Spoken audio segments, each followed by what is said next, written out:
Hello दोस्तों, आज हम फिर एक नई कहानी लेकर हाजिर है जो है तो छोटी लेकिन हम सबकी जिंदगी के लिए बहुत कुछ सिखा कर जाएगी। हमें उम्मीद है कि आप लोग इस कहानी से जरूर प्रेरित होंगे। तो चलिए शुरू करते हैं। आखिरी उपदेश। गुरुकुल में शिक्षा प्राप्त कर रहे शिष्यों में आज काफी उत्साह था। उनकी 12 वर्षों की शिक्षा आज पूर्ण हो रही थी और अब वो अपने घरों को लौट सकते थे। गुरु जी भी अपने शिष्यों की शिक्षा दीक्षा से प्रसन्न थे और गुरुकुल की परंपरा के अनुसार शिष्यों को आखिरी उपदेश देने की तैयारी कर रहे थे।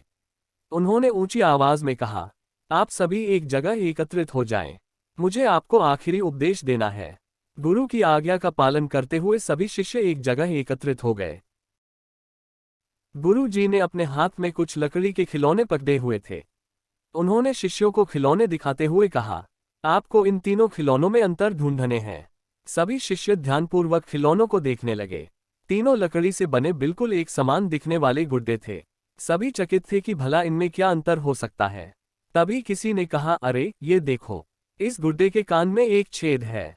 यह संकेत काफी था। जल्द ही शिष्यों ने पता लगा लिया और गुरुजी से बोले, गुरुजी, इन गुड्डों में बस इतना ही अंतर है कि एक के दोनों कान में छेद है, दूसरे के एक कान और एक मुंह में छेद है और तीसरे के सिर्फ एक कान में छेद है।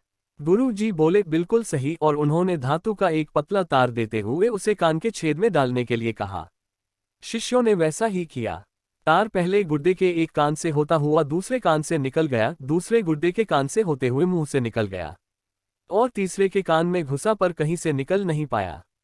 तब गुरुजी ने शिष्यों से गुड्डे अपने हाथ में लेते हुए कहा, प्रिय शिष्यों, इन तीन गुड्डों की तरह ही आपके जीवन में तीन तरह के व्यक्ति आएंगे।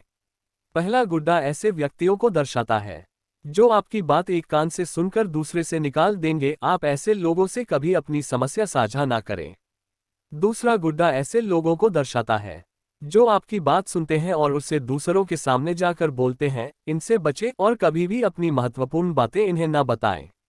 और तीसरा गुड्डा ऐसे लोगों का प्रतीक है जिन पर आप भरोसा कर सकते हैं और उनसे किसी भी तरह का विचार विमर्श कर सकते हैं, सलाह ले सकते हैं। यही वो लोग हैं जो आपकी ताकत है और इन्हें आपको कभी नहीं खोना चाहिए।